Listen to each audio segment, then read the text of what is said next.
سبیلا۔ سورہ الفرقان اور اس کا چوتھا رکوع میں نے تلاوت کیا۔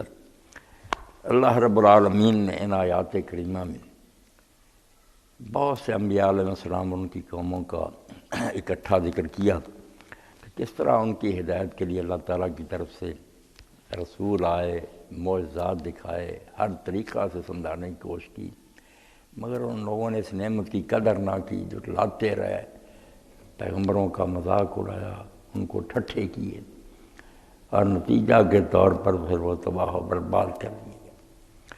قرآن مجید میں یہ بہت ایک اہم موضوع ہے کہ جہاں بھی لوگوں کی ہدایت کے لیے اور طریقے اختیار کیے نا اللہ پاک نے، وہاں مثالیں اور واقعات تاریخی جو ہے اس کو بھی بڑی اہمیت دی ہے، اور یہ ہے بھی علم کا ایک بہت یقینی ذریعہ۔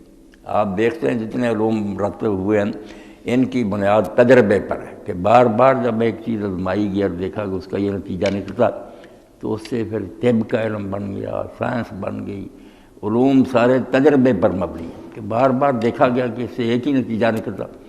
تو اللہ تعالیٰ بھی یہی بات سمجھاتے ہیں کہ جب پیغمبر کا انکار کرنے سے ہمیشہ یہی نتیجہ نکلا کہ وہ قوم نیست و نابود ہو گئی ہے، تو اس سے تمہیں پتہ نہیں چلتا کہ اس بل میں سانپ ہے، کیوں بار بار اس میں ہاتھ ڈالتے ہو؟ یہ زہر کیوں پھینکتے ہو جب جو جس کو چکھتا مر جاتا؟ تو یہاں اللہ پاک نے ابتدا موسیٰ علیہ السلام سے کی ہے، وَلَقَدْ آتَيْنَا مُوسَى الْكِتَابَ، کہ ہم نے موسیٰ علیہ السلام کو کتاب دی تھی، وَجَعَلْنَا مَعَهُ أَخَاهُ هَارُونَ وَزِيرًا، اور اس کی امداد کے لیے اس کے بھائی ہارون کو بھی ہم نے ساتھ بھیجا۔ دو پیغمبر اکٹھے آئے کہ فرعون اور اس کی قوم کے پاس جاؤ۔ موسیٰ علیہ السلام نے قرآن مجید میں دوسری آیت کہ اللہ سے یہ دعا کی کہ اللہ تعالیٰ میں بات کرنے میں ذرا جھجک محسوس کرتا ہوں، میری زبان میں کچھ نہ اتنی فصاحت بلاغت نہیں، ہارون ہو افصح منی، ہارون جو ہے نا وہ مجھ سے زیادہ فصیح ہے، اس کو میرے ساتھ مقرر کر دے۔ تو اللہ تعالیٰ نے ان کی یہ دعا قبول فرما لی۔ تو یہ احسان جتایا کہ مصری جو ہیں ان کے لیے ایک پیغمبر نہیں دو پیغمبر اکٹھے بھیجے۔ فَقُلْ نَذْهَبَا إِلَى الْقَوْمِ الَّذِينَ كَذَّبُوا بِآيَاتِنَا، اور ہم نے ان دونوں پیغمبروں کو کہا کہ اس قوم کی طرف جاؤ جنہوں نے ہماری آیتوں کو جھٹلا دیا، دین کو چھوڑ گئے ہیں، گمراہ ہو گئے۔ تو آگے پھر ساری بات کئی سالوں کی کشمکش لڑائی جو ہے موسیٰ علیہ السلام فرعون کی سارا ذکر جو ہے نا اس کو حذف کر کے آخری نتیجہ بتا دیا کہ دو گئے معجزات لے کر گئے، فدمرناہم تدمیرا، نتیجہ کیا نکلا کہ ہم نے ان کو نیست و نابود کر دیا۔ وہ قوم جو تھی دریا میں انہیں غرق کر دیا، تباہ کر دیے، ان کا نشان تک نہیں چھوڑا۔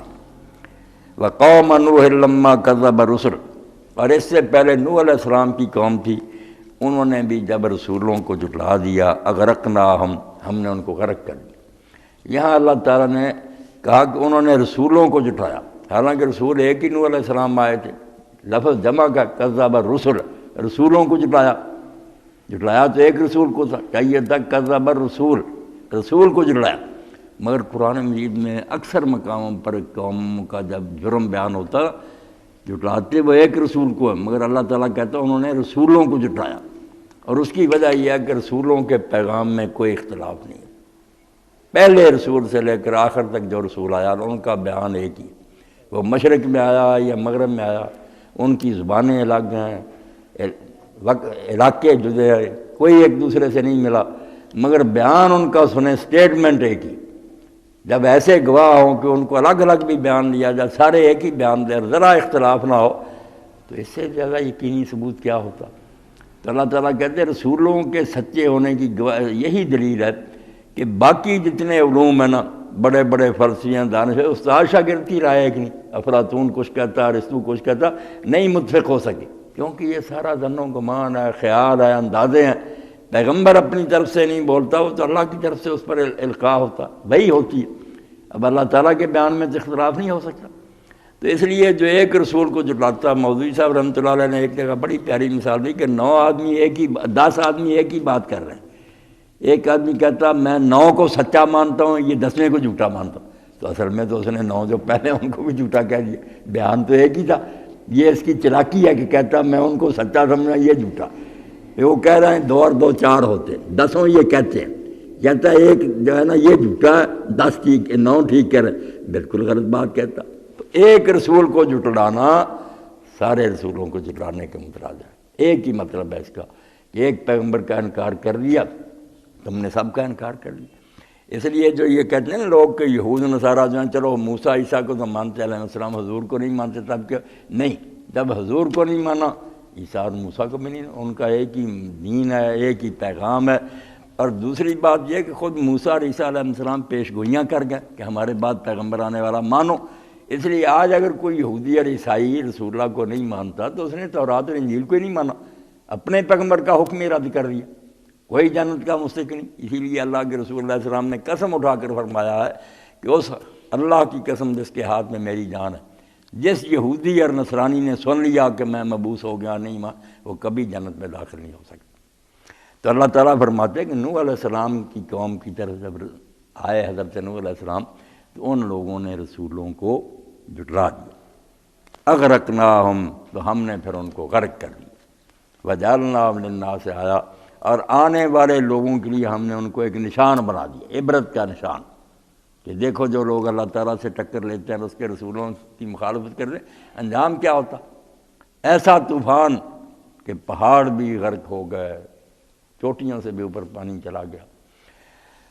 اور یہاں امام ابن کثیر رحمۃ اللہ نے ایک بہت نا دل کو جلا دینے والا واقعہ لکھا کہ اگر کسی قوم پر اللہ رحم کرتا تو اس عورت پر رحم کرتا جو نوح علیہ السلام کی قوم میں تھی کہ اس کا بچہ تھا چھوٹا، گود میں لیے، جب پانی چڑھنا شروع ہوا اس نے اس کو نہ لے کر پہاڑ پر چڑھنا شروع کیا. پانی چڑھتا گیا، اب وہ چوٹی پر چلی گئی، اس پہاڑ کی چوٹی بھی پانی کے نیچے آ گئی. تو اس ماں نے نا اپنی چھاتی کے ساتھ اٹھایا، پھر اس سے کندھے پر اٹھایا، پھر ہاتھوں پر اٹھایا کہ بچہ کسی طرح بچ جائے، غرق کر دیا. کہا جب بری قوم پر عذاب آتا ہے پھر اللہ تعالیٰ کوئی ترس نہیں کرتا، سب مریا میٹ ہو جاتے ہیں. آگے جا کر بچے جنت میں چلے جائیں، بے گناہ بخشے ہیں، مگر یہاں سب کا صفایا ہو جاتا، ختم کر دیا جاتا ہے. تو اللہ تعالیٰ فرماتے ہیں ہم نے اس کو پھر نا لوگوں کے لیے ایک نشان بنا دیا. اور کئی مدت تک تو قرآن مجید سے پتہ چلتا وہ کشتی بھی جودی پہاڑ پر ٹکی رہی، اور لوگ جا کر دیکھتے رہے کہ یہ ہے کہاں پہاڑ اور کہاں یہ کشتی پہنچی. اللہ کے نے نشان بنا دیا کہ دیکھ لو جو اللہ تعالیٰ کی مخالفت کرتے ہیں نا، دین سے ٹکر لیتے ہیں، انجام تو یہی ہوتا ہے نا.